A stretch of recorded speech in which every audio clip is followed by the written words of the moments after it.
A captain, in KZN, was fired, with only 6 months left from retiring. This was after the authorities had established that the captain was linked to a ruthless drug syndicate.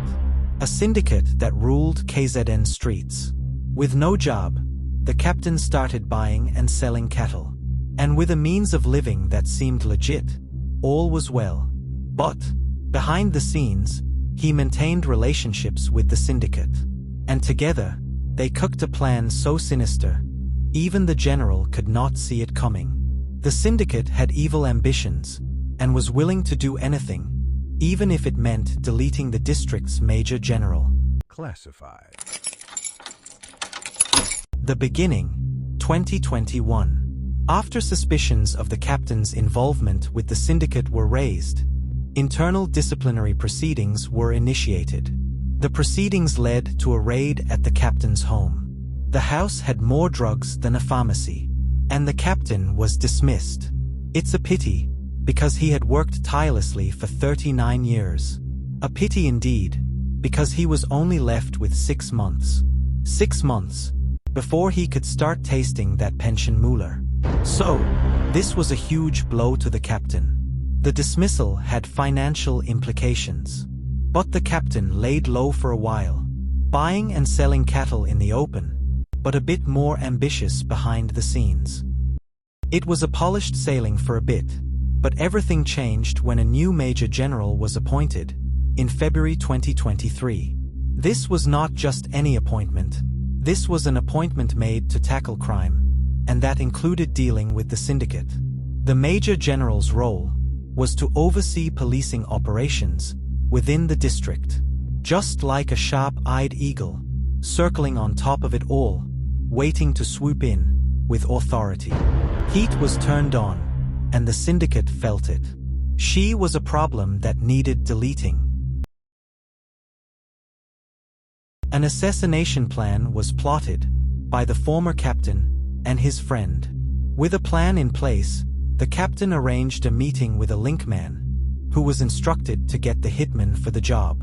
All details were explained, and the link given payments for the job.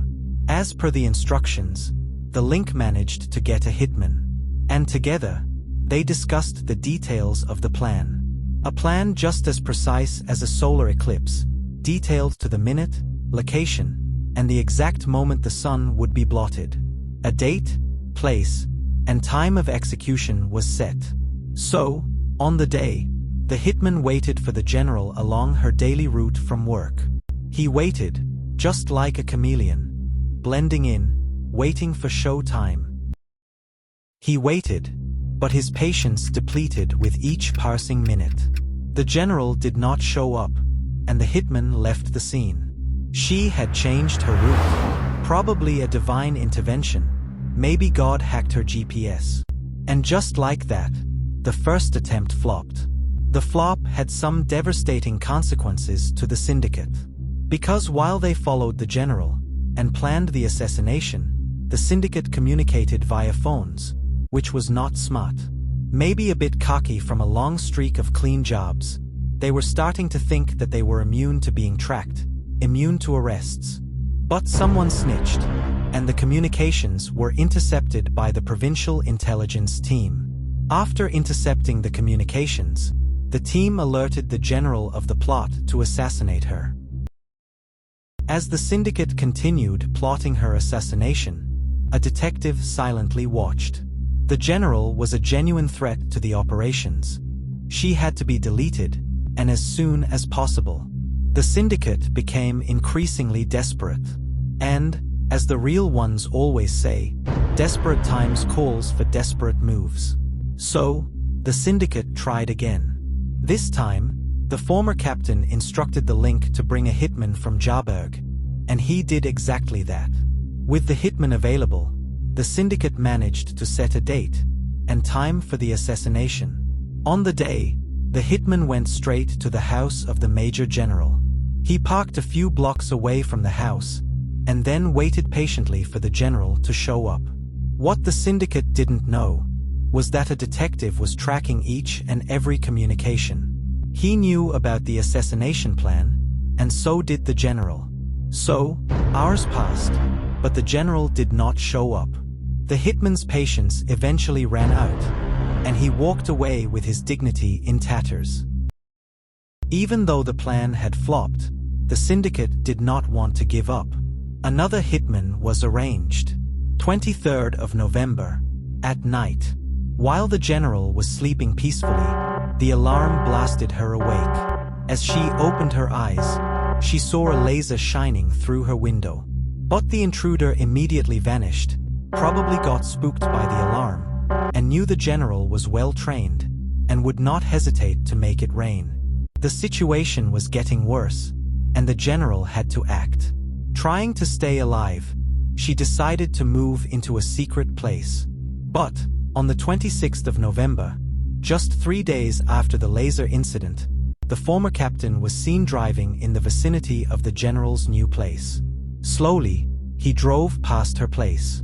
He was not alone. He had other men. It was getting worse. These insane sequence of events left the detective worried.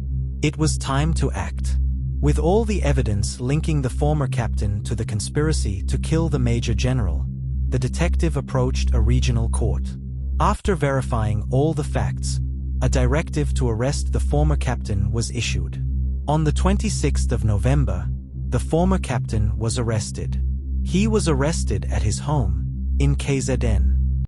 This was well played, because, as the syndicate was busy plotting the general's assassination, the detective was busy plotting an impenetrable case.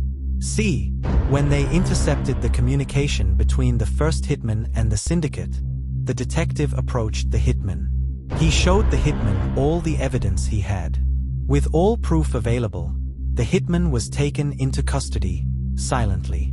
Seeing that he was in a tight spot, the hitman revealed the identity of the link that recruited him, who then led the detective to the former captain. And since the detective was after the top dogs, he managed to strike a deal with the hitman.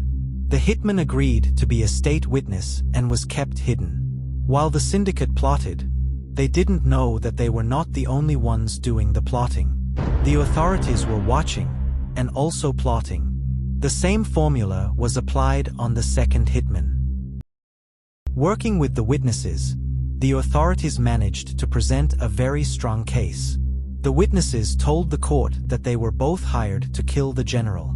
They described how they met the link, and the police presented evidence that connected the link to the former captain. The case presented by the authorities was solid. And on the 14th of May, 2025, the former captain was sentenced to 10 years behind bars. This was a win for the province. And not just the province, the entire nation too. With all the ongoing noise, it is good to know that some cops are genuinely hard-working. Within all the chaos, they are beacons of hope. These are the real heroes. They don't fold, they don't hide, and they certainly don't accept envelopes. We often talk about the bad potatoes, but for once, let's praise the brave men and women risking lives for the safety of all. The ones who remain standing, even when bullets starts flying.